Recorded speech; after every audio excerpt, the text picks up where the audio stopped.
Fala comigo, Bruno Negro, galera, tô trazendo aqui pra vocês um trechinho do programa da ESPN Brasil aí, o programa Equipe F. Bora dar uma olhadinha no que o pessoal aí falou após a vitória do Brasil sobre o Japão por 2-1, com direito a gol de Martinelli e também um gol aí de Casemiro, muito criticado. Eu fazia parte desse grupo, mas no fim o gol de empate veio pela cabeça do nosso volante aí. Bora dar uma olhadinha no que o pessoal falou. Cres aí, a ESPN Brasil, grupo de... Isso aqui tá disponível aí integralmente no YouTube, no canal da ESPN Brasil, que consta aqui na descrição do vídeo. Já vai deixando seu like, se inscrevendo no canal, acionando o sino pra não perder nenhum videozinho top igual esse aqui, hypando o vídeo pro maior número possível de brasileiros assistirem esse conteúdo que o pessoal falou aí depois do Brasil se classificar para as quartas de finais da Copa do Mundo. Simbora, fica até o final, você não vai se arrepender, lhe garanto, partir pro conteúdo top demais. A gente já sabia o que ia acontecer. Eu ouvi você no intervalo. É um, é outro, vai ser esse aqui, vai ser o Ancelotti, que vai morrer com o Endrick e com o Neymar no banco, vai ter tudo esse negócio, tava tudo preparado, mas o segundo tempo mudou a história. Num sufoco, mas o Brasil passou, Vitor Birner. Tudo bem? Tudo bem, William? Boa tarde a você. Quase falei boa noite. Boa tarde ao Jean, Calçado, eu tô nessa também. Aos fãs do esporte. Sem exagero, tá? Porque isso não vale sempre.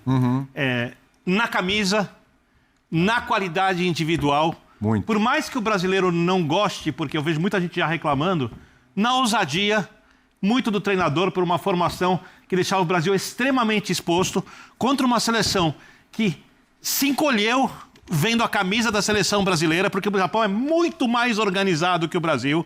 O Japão pressionava alto, quando pressionava dificultava o Brasil não conseguia dificultar. O Japão, quando encaixava a marcação, principalmente no primeiro tempo, não deixava o Brasil jogar a partir de um certo espaço do campo, um pouquinho ali à frente da linha do meio campo, protegendo a área, e o Brasil, quando tentava fazer isso, não conseguia. O Japão chegava com muita facilidade no entorno da área do Brasil, mas o Japão não quis jogar.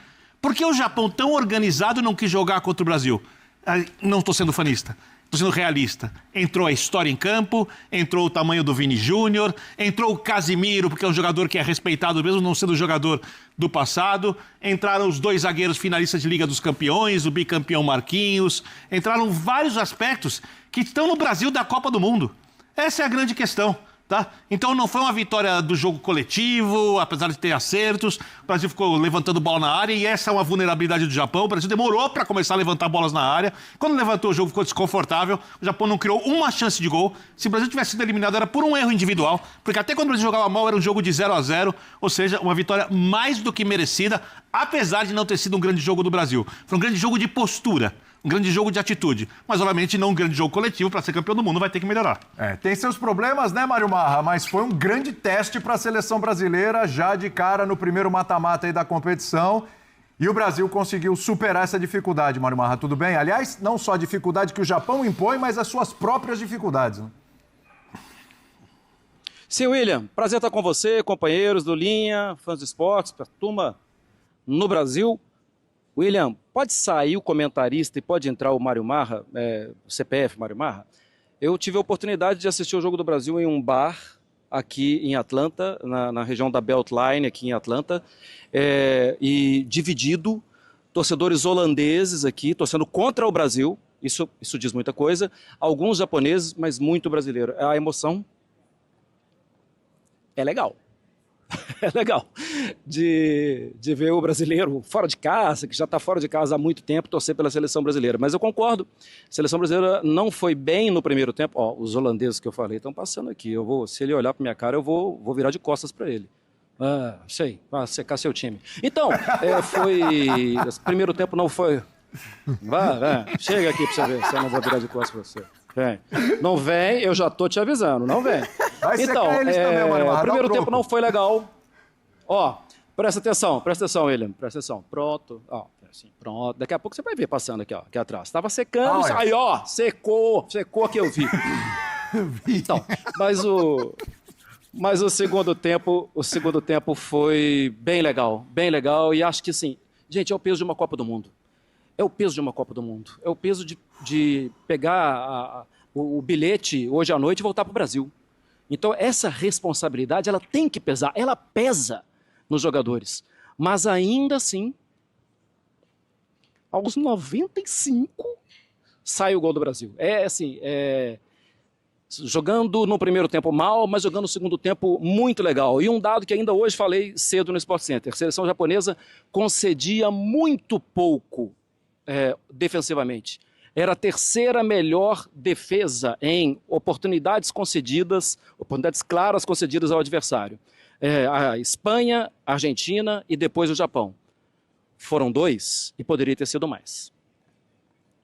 Jean-Oddi, será que não dá para ser mais como foi o segundo tempo e menos como foi o primeiro tempo daqui para frente? Pelo amor de Deus, hein? Tudo bem? Tudo bom, William? Então, bom, boa tarde para todos. Boa tarde. Cara, eu, sinceramente, eu tô vendo muita gente achando que o Brasil tinha que ter passado o trator em cima do Japão.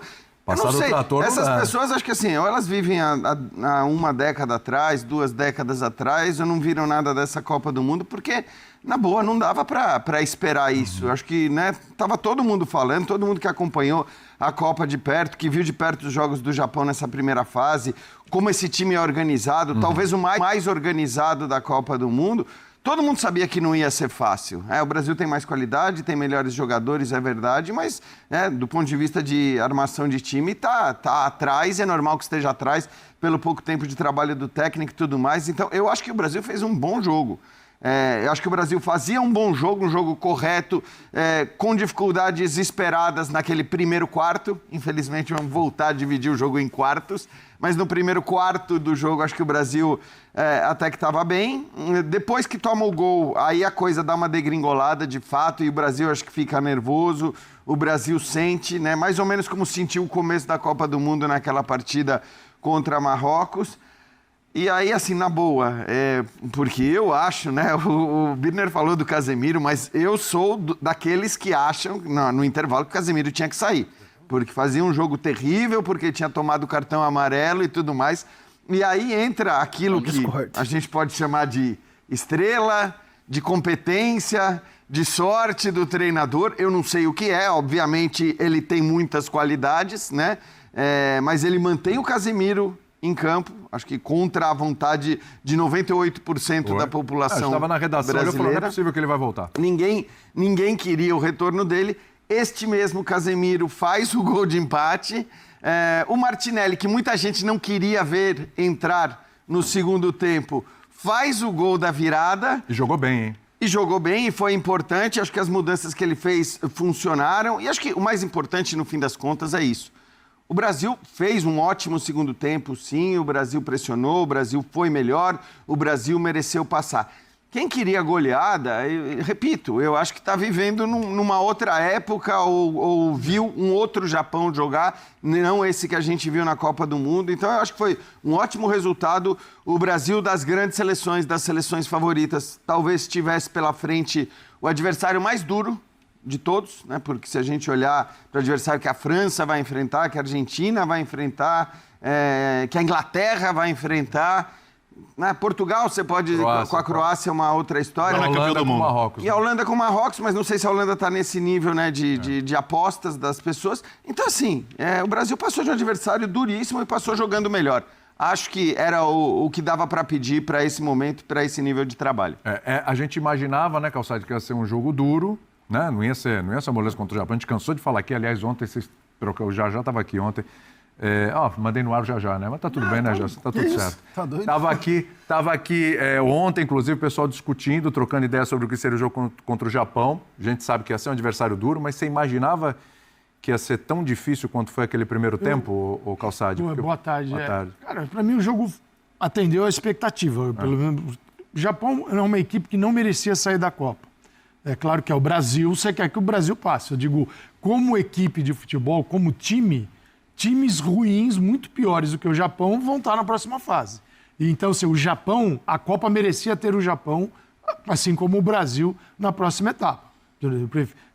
Fica o Japão, ou você tem confrontos aí muito abaixo, mas é um Mundial. É sorteio, é classificação, e aí eles vão se encontrando, e o Brasil tinha que passar. O Brasil, como não é uma equipe, sim. O Brasil não tem uma consistência para abraçar e falar esse aqui é o caminho e jogar aquele jogo que vai ganhar. O Brasil está construindo isso. Então teve 3 jogos na primeira fase que foram importantes para melhorar Eu vejo um pouco do jogo anterior nessa partida aqui. Você tem um Japão trancadaço, 5-4-1. O Japão, em vários momentos, você olhava, o time estava em 2 faixas do gramado. Cada faixa tem 5,5 metros. Em 11 metros estava o Japão todinho.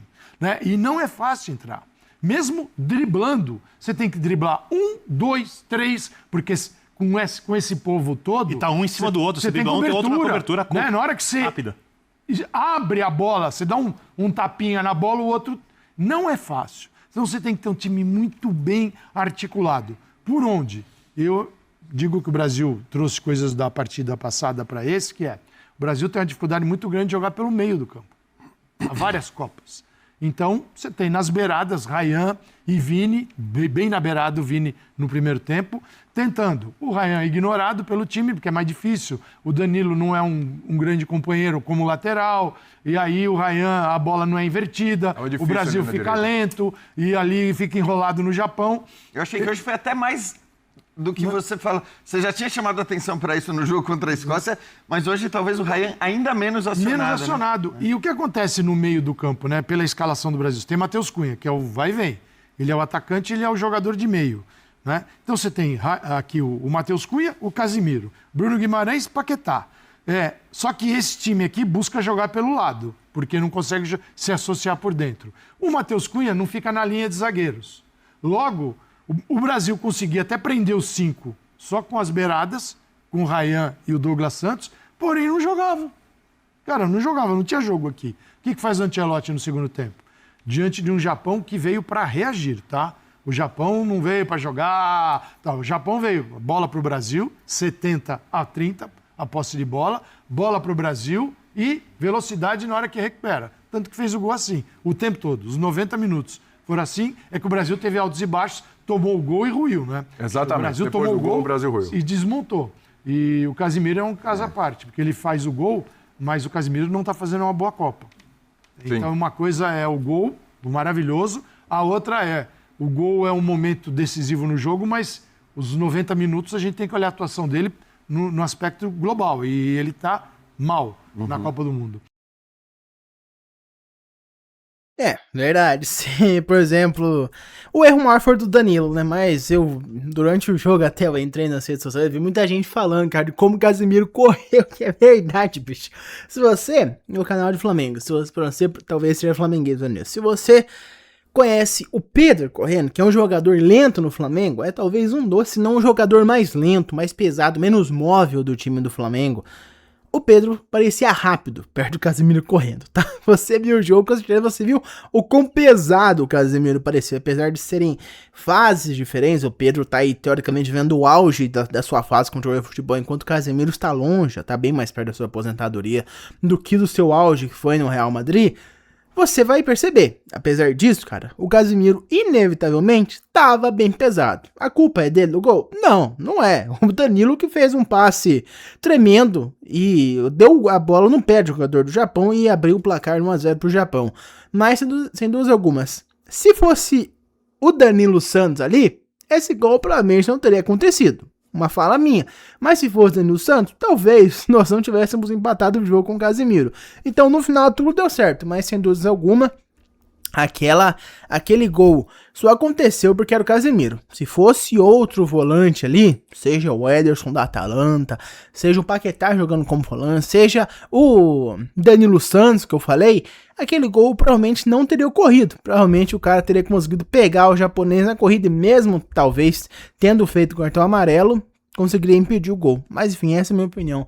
Eu quero saber a de vocês. Muito obrigado por ter visto esse vídeo até aqui. Não esqueça de deixar o seu like, se inscrever no canal, assinar o sino, hypar o vídeo, tudo aquilo que vocês já sabem. Eu vejo vocês no próximo e até mais.